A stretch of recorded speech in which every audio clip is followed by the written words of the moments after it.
Chair. I think I will take you back. We will come to the raw data now. First, I want to ask you, what method did you use to evaluate the interactions between Ms. Mengo and the respondent, Judge President Mbenenge? Certainly. So I think the starting point has to obviously be some kind of definition or operationalization or understanding of what does the term sexual harassment encompass? What does it mean? So therefore the guidance I looked at was that taken from the 2022 Code of Good Practice on the Prevention and Elimination of Harassment in the Workplace. And I think what's important about that is that it's identifying sexual harassment as an overarching term or as an umbrella term that comprises different kinds of conduct. So in terms of the code, it's prescribed, or it's recognized there are 4 different kinds of conduct. These can take the physical forms.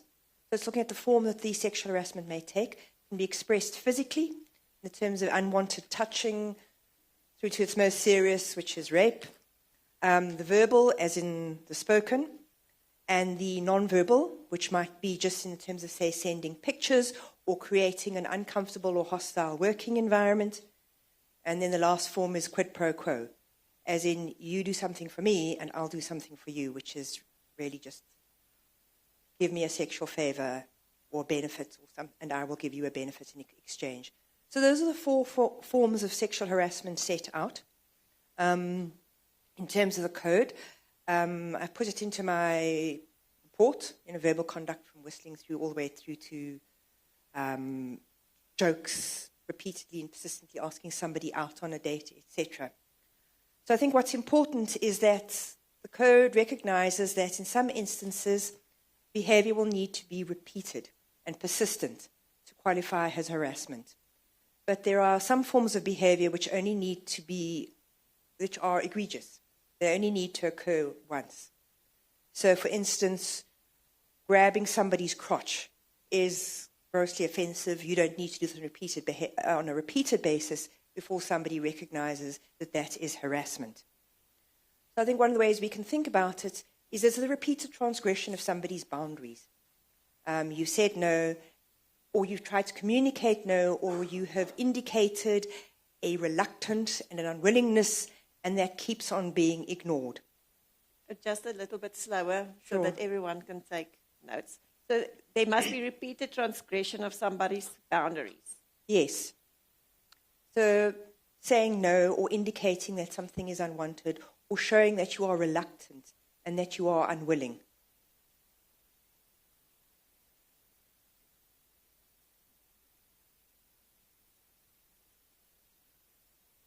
I think what the code recognizes is that in an ideal world, when that happens, we'd all be able to say, no, stop that right now.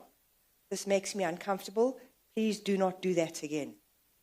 But the code does recognize that that's not always possible. It talks about, for instance, you can just walk away or not respond. And much of the literature, much of the legislation looks at the fact that one of the reasons why sexual harassment occurs and why it is so difficult to deal with is because of power imbalances. And that is where one has to look at these very carefully in order to consider, was somebody genuinely in a position to say no? Could they clearly communicate how they felt about a situation? Could they tell somebody to stop? And we can see in law that those kinds of situations do occur. And if we look at rape, for instance, there is quite a clear recognition that there is a difference between submission and consent. That one can say yes, because saying yes might be the less worse of 2 terrible choices. And that if and that's submitting, that for consent to be meaningful, it has to be genuinely given. Otherwise, it is simply superficial. So there has to be a substantive, meaningful sense undergirding a consent. It's not meaningful to say, oh, you consented if your child is in the room at the time and you are being raped. Saying yes does not mean you were consenting, you are submitting because of what is going on. So I'm using the example of rape, but law has recognized that there are occasions where it may look like you are agreeing to something, but it's not meaningful agreement.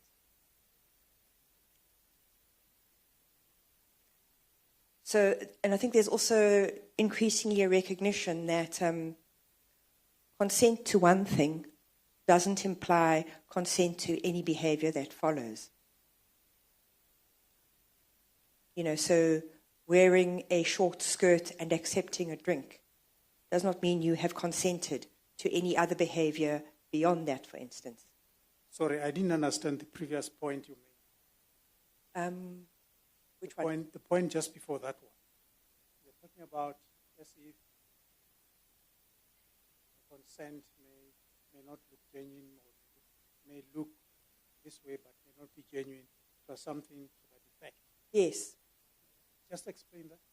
Sure. So I'll use a very blunt example. If somebody says, the one example is, if you don't have sex with me, I'm going to beat you to a pulp. Well, all right, yes, I'll have sex with you. Or the other example, which we've seen in law, is somebody breaks in, they are about to assault you, you say, okay, no, hold on, I'll cooperate. Can you wear a condom? They put on the condom, rape, and then leave. We have had cases where the law has recognized that you saying to that person, okay, I'll cooperate if you stop beating me and wearing a condom, that did not mean you consent to what happened.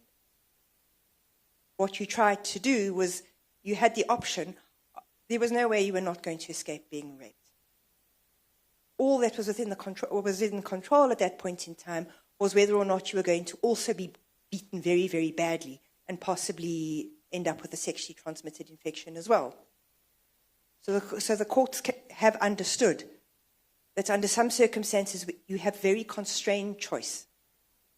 It is very restricted. You have very few options. You try to exercise what agency you can within a very limited context of choice. That where that context and those constraints are so limited, you can't genuinely call that consent. That is submission.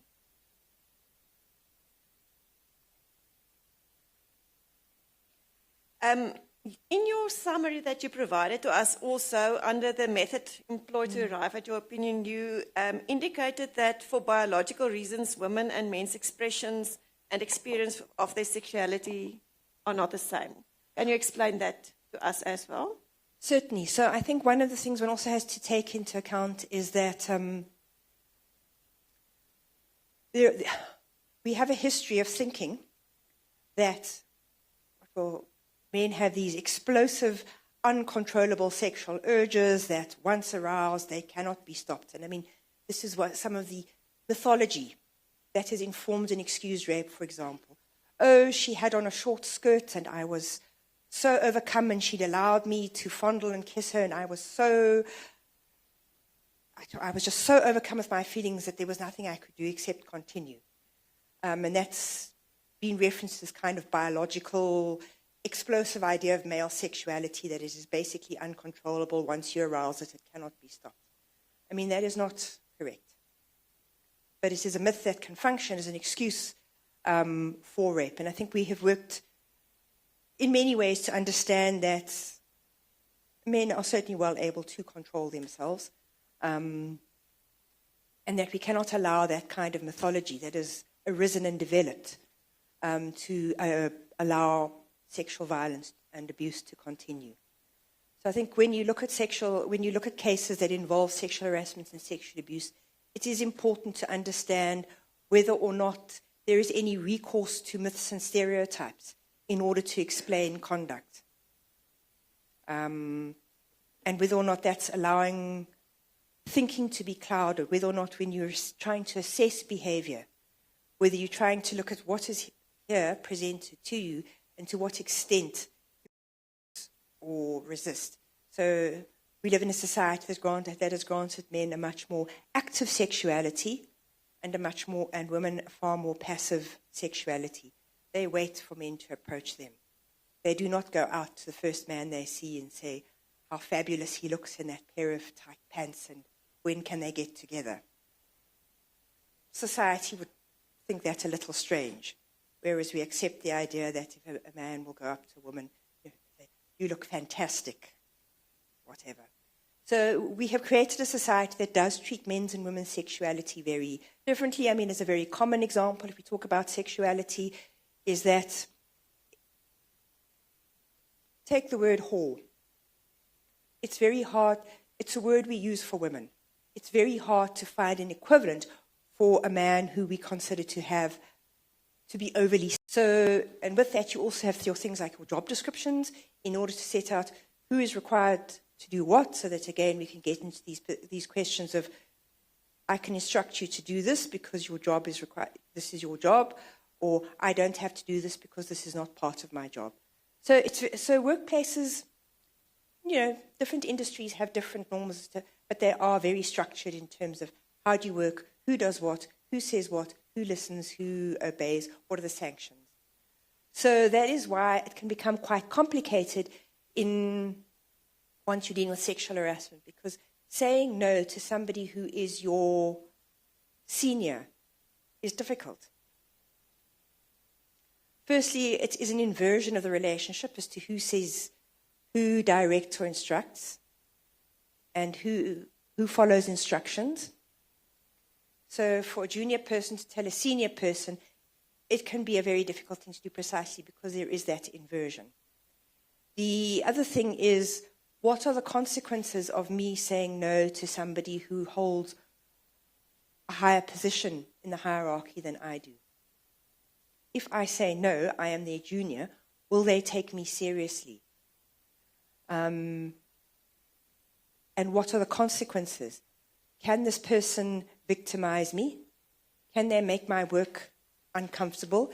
Can they ask me to go and start doing work that I don't want to do? Can they start taking away workplace opportunities from me? Can they start speaking to me in a way that is extremely uncomfortable and makes my work miserable? So this is where it starts to get uncomfortable because you now have not just the operation of the informal social relationship of gender, but you now have a structured relationship upheld by law that sets out, this is how you will relate to each other, this is a workplace, this is who says this, and who does this, and who does that. So that is why it becomes very difficult. But I think one must also think in relation to sexual harassment and power relations. You have your structured relations and what we would call formal power. So formal power will obviously be where you have your organogram. It's formalized. This is your position, this is your position, this is what you do, this is what you do. It's set out, it's formalized. But then I think when you look at sexual harassment between peers, it's important to realize that power is very much more complex than just a question of position. But in this instance, we are working with different power relations. There's a vast difference between the judge president and the judge's secretary. Is that correct? Very definitely. And I think there is also a situation here where, obviously, if you're talking about power, there are layers of power. So you can talk about someone's immediate line manager. That's the person who has direct control over them. So in this case, as I understand it, Judge Mbenenge would not have been the line manager, and courts, as I understand them, and I stand to be corrected, don't quite have that kind of arrangement. You have a judge who's not necessarily somebody's line manager, but nonetheless, the secretary works or is not necessarily directly employed by the judge, but that's who they work for, that's who they take their instruction from, and they work for that person. So you have multiple, from what I can see of the courts, they have multiple layers of hierarchy. So you have your judge, who you may be immediately working for, but then you have somebody who's at the apex, a judge president, who is responsible not just for that particular court, but for the entire province. So it's a little bit like, in a company, you have your line manager, and then there's the CEO. The CEO might not be your direct line manager, but you still would not be rude to the CEO. person is the most senior person. So I think this is where it's important to think about other dimensions of power beyond just the formal that I spoke to you about. There's also the questions of influence. So even if somebody doesn't directly manage you, they can influence, again, you can see this university, they can influence your career progression. If that person carries a lot of status and credibility, and I think this is the other important thing to look at, is how position confers other aspects of power, which include things like status and credibility.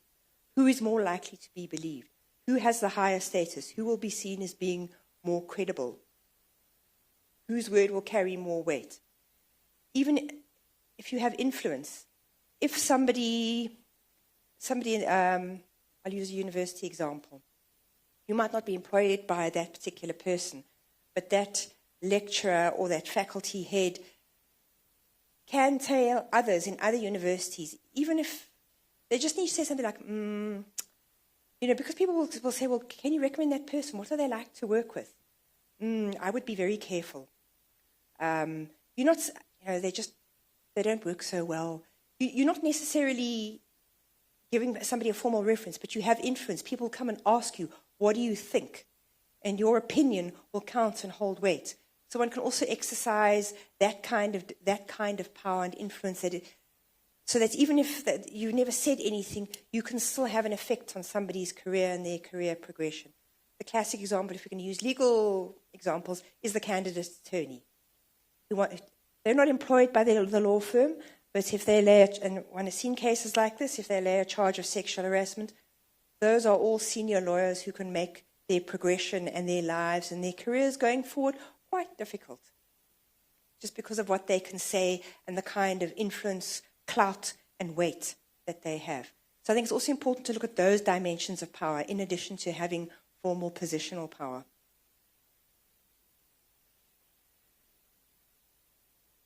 You mentioned the Code of Good Conduct, the 2022 Code of Good Practice, on the prevention and elimination of harassment. Where did this code come from? What was the starting point for this code? It derived from? Isn't it the Employment Equity Act? Yes, and it's actually the early code of 1998, when it was called the Code of Good Practice on the Handling of Sexual Harassment. And then it was broadened and widened. And this code has also been influenced to some extent, I think, by the International Labour Organization. All right. Now, in 2.4 in your summary, you also said that this code also offers some guidance on how conduct may be assessed as unwanted, recognizing that non-consent does not only take form of the stated no. You did mention it a little earlier, but just explain that again to us. Okay, so I think, as I said, in an ideal world, we would all be able to communicate exactly what we want, need, and mean under all circumstances. But it's recognized that that's not always possible. And also, I think that people can be confused and not always know what to do initially. So it's recognized that you can communicate no in different ways. One of these would be to simply stay silent or to walk away. Or it could also include things like going to somebody else and asking them to intervene on your behalf, to have a word in somebody's ear, for instance. You can deal. There is a recognition that there are different ways in which this can be communicated. So do I understand you correctly? The code says you do not have to say no using the words no. You can use these other tactics also to convey your correct message as being no. Yes, and the code also recognizes that because you've previously consented in one thing doesn't mean you've given consent in perpetuity. You are required to check if your behavior continues, if behavior continues to be wanted. I think it's following broader trends that we're seeing, for instance, in two cases. The one was the Embrace Dignity matter, for instance, where the idea is that consent now we have to look at consent differently. We can't just rely on subjective perception. You actually have to think about, is it reasonable? The laws also, as I said, had this recognition of coercive circumstances. in relation to rape, for example, it recognizes that there are situations, and it's going back to this point of submission, and one of the points it looks at is where there is an abuse of power or authority. That, again, somebody can abuse their position, and this is why you are submitting and appearing to say yes. But this force of abuse or this power and authority is making it hard for you to say no because you're not in equal positions. So I think there is a recognition that you need, that when you look at consent, you actually have to look at the context. What are the circumstances under which somebody is saying yes or no or not saying anything at all? Are there circumstances that enable somebody to speak clearly, to be firm, to state their expressed desires, preferences, and needs? Just explain to us, how does the concept of coercive circumstances help us understand consent in contexts where power imbalances are present? Well, you have this in the Sexual Offences Act, that there is an abuse of power or authority. So coercive circumstances help us understand that it's hard for somebody to say no because of the authority that the other person wields. That person's, them saying no, that person is in a position where they can make life very, very unpleasant. So coercive circumstances you can think about as the recognition that it is a so-called choice in a context of no choice or constrained choice.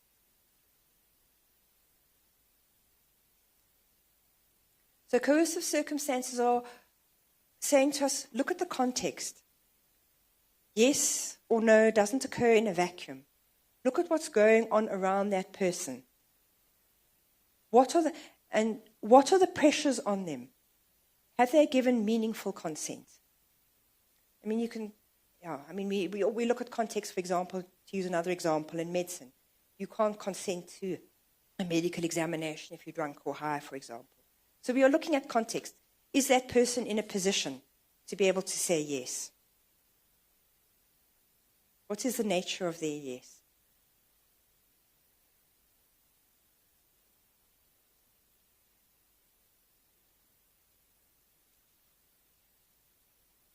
And how do you approach the interpretation of WhatsApp messages in the context of harassment? Do you look at them individually or in relation to one another? Just explain to us. Sure. So again, I think one has to look at them contextually. So what has been the previous conversation, for instance? Because I think one of the things one must think about in relation to people's interactions with each other is that they're dynamic. They're not fixed in stone. They change. So within the context of say, sexual harassment, you look at how, especially if it's a situation that is ongoing, you look at how is the nature of the engagement changing? Because typically in situations where people have to work together, for example, you can see that somebody is grappling with, how do I deal with this situation? And so they try a range of different tactics and strategies to try to figure out what is the best way I can deal with this. Especially if they can't, and especially if they don't necessarily initially have the confidence or believe that they can say no. They may try different kinds of things. So you can find, for instance, somebody will say, I'll just ignore it. Because if I ignore it, hopefully it will go away. Or if I ignore it, they'll get the message to leave me alone. And then you might see over time that ignoring it is not working. This person doesn't leave you alone. They persist. So then you try something else. Maybe you try and start figuring out, okay, you figure out what are their workplace habits, where are they usually likely to be. You avoid meetings where they're likely to be. So you use a strategy of avoidance in the hope that you won't bump into them. Maybe this person still finds ways to bump into you. So then you try and make sure that you're always with another person so they can't have that time alone with you. So you look at what is it that somebody is doing to try to manage the situation. And you can sometimes see a progression where somebody gets perhaps progressively more and more annoyed by what's going on, and then eventually they might become quite rude and get to the point where they say to somebody, just stop this. Or they will actually go to their line manager, if it's say, somebody they're working with, and say, I need a transfer, I need to go somewhere else. So it's important to look at what is going on here. What are the different things that somebody is doing? Not only that, these are interactions, they're engagements. So if she does this, how does he respond? What is her response to his response? What is his response to her response? So you try to get a sense of what's happening here. What are the strategies and tactics? Because I mean, if I could sum it up, looking at this, for somebody who's in this position, the question facing them is like, what are the strategies that are available to me to resist sexual attention from somebody who holds both institutional and moral authority? Somebody who's both an apex judge and a respected church elder, for example, without risking reputational harm or career consequences, and I'm a junior employee. So what's my room to maneuver? What can I do here? And so you'll see different strategies being tested out to see what works, what stops this person. And I said, sometimes you'll see a whole lot of this happening before somebody gets to a point where they'll actually go and lay a grievance. Because they've also realized the situation is now becoming intolerable. Because initially you can see with some women there's a sense of, all right, I'll just ignore it. It's not so bad. Actually, after a while, when it's repeated, it is that bad. So this is, you can't just look at separate, discrete, isolated units of conversation detached from each other. You have to look at how do they build and interact. Plus, you need to look at patterns. What is the pattern of engagement here?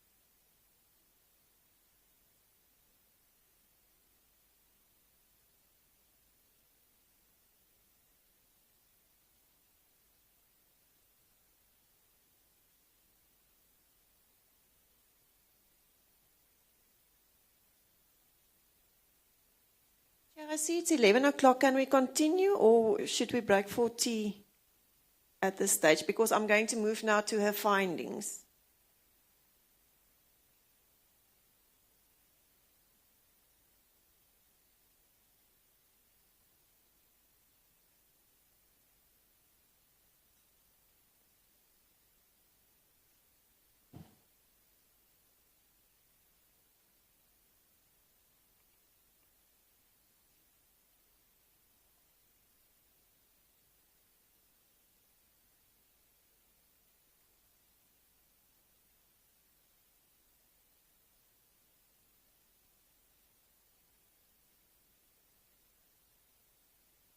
We'll adjourn for 15 minutes.